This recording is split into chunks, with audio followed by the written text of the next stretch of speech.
আসসালামু আলাইকুম, সবাইকে শুভেচ্ছা জানাচ্ছি।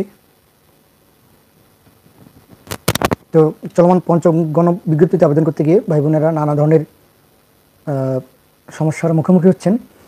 বিশেষ করে যারা নবীন, এই ওয়েবসাইটের আগামাথা অনেকে কিছু বুঝতে পারছে না, আবার অনেকে দেখা গেল যে দোকান থেকে আবেদন করতে গিয়েও তাদের অনেক সময় কাঙ্ক্ষিত পদগুলো খুঁজে পাচ্ছে না। তো আমরা সার্বিক বিষয়ে আলোচনা করব। প্রথমেই ঠিকানা নিয়ে অনেক প্রার্থী ঝামেলার মুখোমুখি হয়ে গেছে যে তাদের ঠিকানা নিয়ে, যে তারা এখন আবেদনে কোন ঠিকানা দেবে।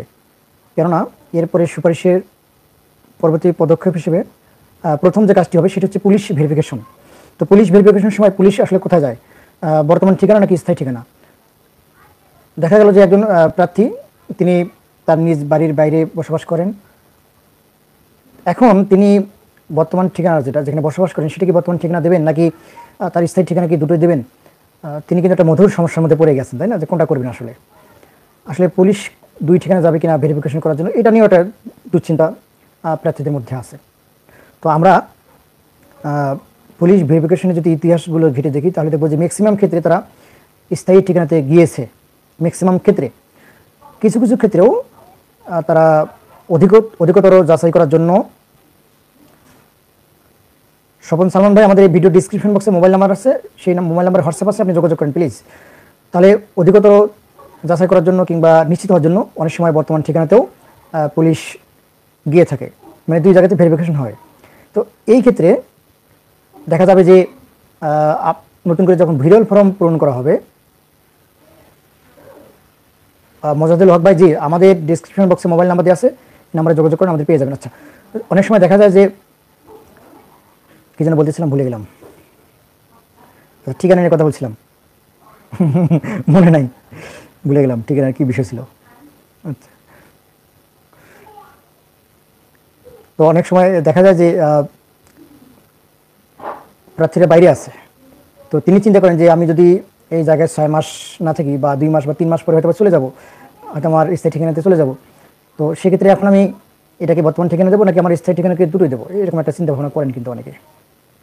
এই জায়গায় আপনারা স্থায়ী ঠিকানাকে বর্তমানে স্থায়ী দুটো দিতে পারেন। আর যদি আপনি মনে করেন না আমি বর্তমানে যেখানে আসি সেখানে আমি আর হয়তো 1-2 বছর থাকতে পারি, কিংবা আমার চূড়ান্ত সুপারিশ না হওয়া পর্যন্ত আমি এখানে থাকতে পারি, আমার কাজ আছে, আমি যেহেতু একটা জব করি, তাহলে কিন্তু আপনারা এই বর্তমান যে ঠিকানা আছে এই ঠিকানাকে বর্তমান ঠিকানা হিসেবে দিতে পারেন, মানে কোনো প্রবলেম নেই। যদি এখানে কোনো কারণে কখনো ভেরিফিকেশন করেই ফেলে পুলিশ, তবে আপনাদের যদি কোনো ব্যাড রিপোর্ট না থাকে টেনশন করার তো কোনো কিছু নেই, ঠিক আছে। এটা একটা ব্যাপার। আরেকটা ব্যাপার হলো যে শুধুমাত্র পুলিশ ভেরিফিকেশন হয় না কিন্তু ভাই, এখানে পুলিশ এবং এনএসআই, ন্যাশনাল সিকিউরিটি ইন্টেলিজেন্স বা গোয়েন্দা বিভাগও ভেরিফিকেশন করবে, মানে পুলিশও করবে এবং এনএসআই করবে, দুই তরফ থেকে ভেরিফিকেশন হবে। বিষয়গুলো নিয়ে আমরা বিস্তারিত আলোচনা করেছি, আমাদের অনেকগুলো ভিডিও আছে যেখানে এনএসআই ভেরিফিকেশন কীভাবে হয়, কখন হয়, কোথায় হয়, তারা কী কী ক্রাইটেরিয়া মেনটেন করে, বিস্তারিত বর্ণনা দেওয়া আছে। আপনি যদি ভিডিওগুলো দেখে নেন তাহলে বিস্তারিত ধারণা পেয়ে যাবেন। আমরা শুধু এই আবেদনের প্রেক্ষাপটে কিছু কথা বলছি। তাহলে আপনার ঠিকানাটা আপনাদের এই বিষয়গুলো মাথায় রেখে দেন যে আপনি এই বর্তমান ঠিকানায় কতদিন বসবাস করবেন।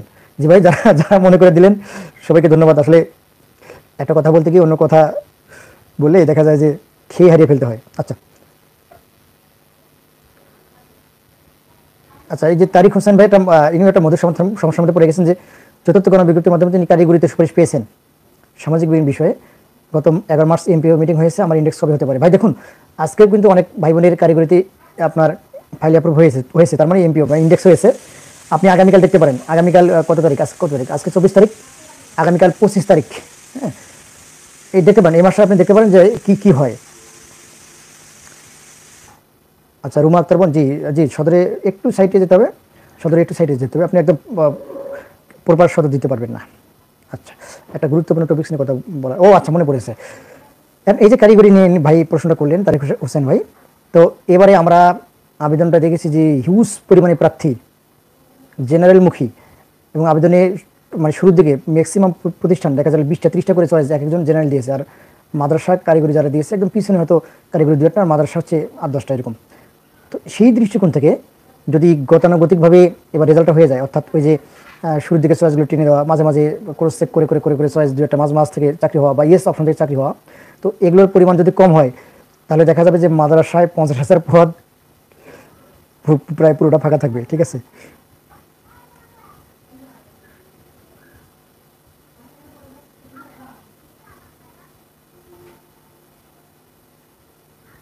আচ্ছা। আরবাদ হোসেন ভাই একটা কথা বলেন যে আমি সামাজিক বিজ্ঞানের কথা বলি না কেন, যে সামাজিক বিজ্ঞানে আমাদের প্রচুর অ্যানালাইসিস ভিডিও আছে, আগে ভিডিওগুলো চতুর্থ কোণ বিজ্ঞপ্তি, তৃতীয় কোণ বিজ্ঞপ্তির সময়।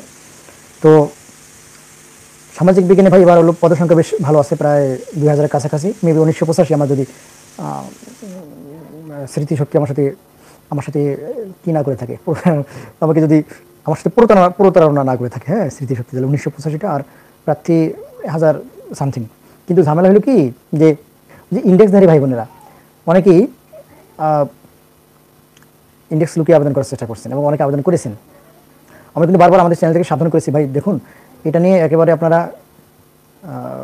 আগে দেখেন, খোঁজখবর নেন।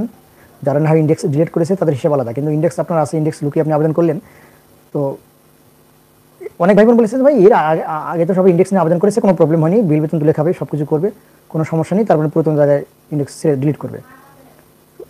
তো আমাদের জায়গা থেকে হুঁশিয়ার করার ব্যাপার, আমরা হুঁশিয়ার করলাম যে চেয়ারম্যান নতুন, তিনি এসে যা যা বলেছেন সেটাই করে চলেছেন। আর আগে চেয়ারম্যান একটা বিজ্ঞপ্তি প্রকাশের জন্য 8-9 বার করে গেছেন অনুমতি চাওয়ার জন্য, আর এবার অনুমতির কোনো অপশনই আপনারা পাননি, দেখেন নাই কোনো নিউজ যে অনুমতি চাওয়ার জন্য তিনি গিয়েছেন। এই জন্য রিস্ক আছে। এই রিস্কটা কী হবে সেটা বোঝা যাবে রেজাল্টের পরে। রেজাল্টে একটা প্রভাব পড়বে, আর রেজাল্টের পরে বোঝা যাবে যে আসলে রিস্কটা কী ধরনের হতে পারে। শাওন সালমান ভাই, প্রপার এক্সাক্ট শহরে হওয়ার সম্ভাবনা হয়তো বা একটু ক্ষীণ হলে হতে পারে, তবে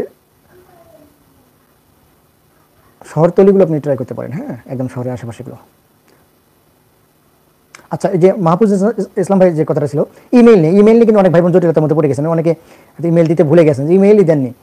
ভাই এখন আমার কী হবে, আমার কি নতুন করে আবার এডিটের অপশন আনতে হবে কিনা, এটা আবেদনপত্র দিতে হবে কিনা। আমরা বলেছি ভাই ইমেলটা ইমার্জেন্সি কোনো বিষয় না, ইমেলে তারা তথ্য হয়তো প্রেরণ করবে, এটা ঠিক আছে, কিন্তু যেহেতু আপনার মোবাইল নাম্বার রয়েছে টেনশন করার কোনো কিছুই নেই। ঠিক আছে, আপনি ইমেল ছাড়া মোবাইলে তথ্য পেয়ে যাবেন।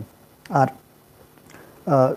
রেজাল্ট হবে কখন কী হচ্ছে এই নিউজগুলো কিন্তু আপনারা দেখবেন যে আমাদের দেশে শত শত ইউটিউবার ভাই আছে যারা সবসময় নিউজগুলো দেওয়ার জন্য মুখিয়ে থাকে। ঠিক আছে, একজন একটা নিউজ সাথে সাথে দেখবেন ওটা ভাইরাল হয়ে যাবে আধা ঘন্টার মধ্যে। ঠিক আছে, টেনশন করার কিছু নেই, কোনো না কোনোভাবে আপনার তথ্য পেয়ে যাবেন।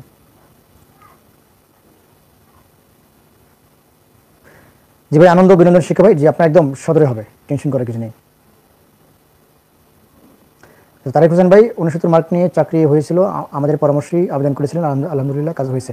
যাকে আমরা খুশি হয়েছি যে আপনারা আমাদের পুরাতন দর্শক এখনও লেগে আসেন, দেখছেন ভিডিও, প্রয়োজনীয় কমেন্ট করছেন, আমরা অনেক আনন্দিত ভাই। আশা করি এইভাবেই সামনে আমাদের সাথে থাকবেন।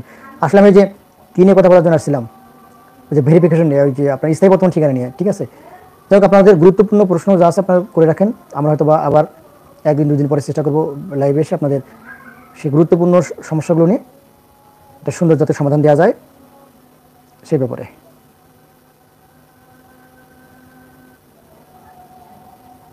রুলান ভাই, এক্ষেত্রে দেখতে হবে যে আপনার জেলায় কতজন এই মুহূর্তে বেকার থাকতে পারে, একটা সম্ভাব্য সংখ্যা বের করতে হবে। কতজন প্রার্থী আছে, 16-17তম, 16-র মধ্যে কতজনের চাকরি হয়েছে, তার মধ্যে কতজন আবার ইন্ডেক্সধারী ঘুরে এসে আবেদন করছে, সবগুলো বিষয় যদি বুঝতে পারেন তাহলে এটাও বুঝতে পারবেন যে আপনার এই 15টার মধ্যে জব হবে কিনা। ঠিক আছে, আল্লাহ হাফেজ।